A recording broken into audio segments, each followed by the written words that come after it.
warahmatullahi wabarakatuh dan selamat pagi. Bersama saya Mustika Putri, mahasiswi Program Studi Komunikasi Penyiaran Islam semester 4, Institut Agama Islam Negeri Bengkulu. Pada kesempatan ini saya akan mempresentasikan dua bahasan. Yang pertama membahas tentang mengembangkan berita human interest, dan yang kedua saya akan membahas tentang lead tersendat-sendat. Masuk ke pembahasan yang pertama, yaitu tentang mengembangkan berita human interest. Berita-berita human interest tidak dapat direncanakan dan tidak dapat dijumpai di semua tempat dan di semua kejadian. Tetapi, berita-berita kepolisian seringkali mengandung unsur-unsur human interest yang kuat. Coba perhatikan berita kepolisian berikut ini yang leadnya dibuat menarik tentang suatu peristiwa faktual, karena unsur-unsurnya yang memungkinkan berita tersebut dapat diolah dan diberi tekanan human interest. Contoh, Didi Cadok, 27, terpaksa harus menerima hukuman setahun penjara gara-gara membenci wanita. Ia didakwa melakukan tindak pidana karena mendobrak masuk ke kamar wanita di sebuah penginapan dan membuat seorang ibu rumah tangga yang sedang merias wajahnya gemetar. Ibu rumah tangga itu mengatakan kepada polisi bahwa Didi tiba-tiba menyerbu masuk ke kamarnya dan berteriak, "Saya membenci wanita dan wanita itu adalah kamu orangnya." Tetapi para wartawan kepolisian sudah mengetahui belaka bahwa unsur-unsur human interest di beat mereka merupakan semacam hadiah, yakni sesuatu yang selalu dicari namun tidak selalu ada. Mereka tidak pernah menerima penugasan dari redakturnya untuk mencari berita human interest. Tapi, redaktur mereka selalu berkata dengan perintah-perintah yang spesifik. Pergilah ke sana, barangkali saja kamu mendapatkan cerita yang menarik tentang bagaimana perasaan keluarga mereka yang mengenai anak mereka yang menjadi juara nasional balap sepeda putri. Atau carilah bagaimana orang-orang itu bertindak dan apa yang mereka katakan ketika mereka menghambur keluar dari rumah-rumah mereka.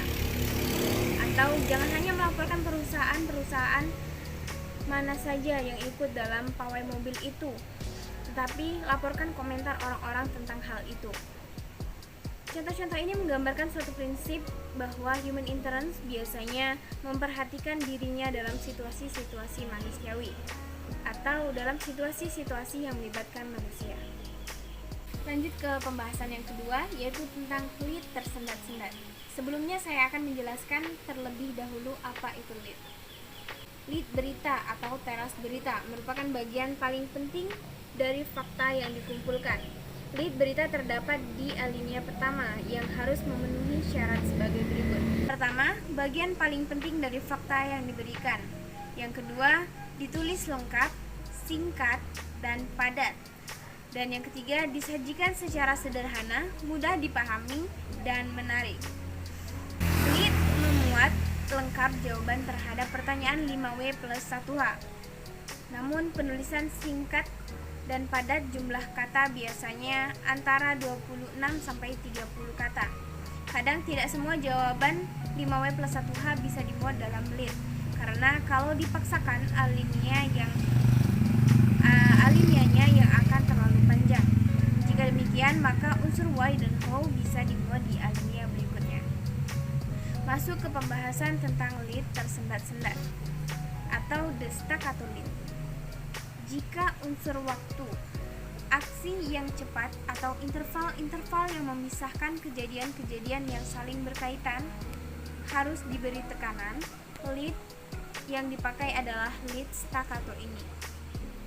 Lead ini terdiri dari serangkaian frasa yang disela oleh titik dan tanda penghubung dan biasanya mengambil bentuk seperti lead descriptive. Bisa dipakai untuk peristiwa-peristiwa yang banyak.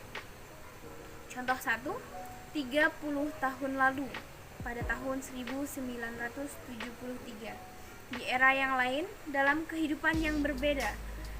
Setelah 40 tahun hidup bahagia di rumahnya yang sederhana, cahaya terang menyap dari diri Nyonya Eti, dan ia pun menjadi buta, benar-benar buta. Tahun-tahun pun berlalu, 30 tahun tepatnya, lama dan sangat menyiksa. Dan tiba-tiba doanya terkabul. Nyonya Hayati kini dapat melihat lagi. Demikian pembahasan kali ini, semoga dapat menambah hasanah keilmuan kita. Mohon maaf jika ada kesalahan. Terima kasih. Wassalamualaikum warahmatullahi wabarakatuh.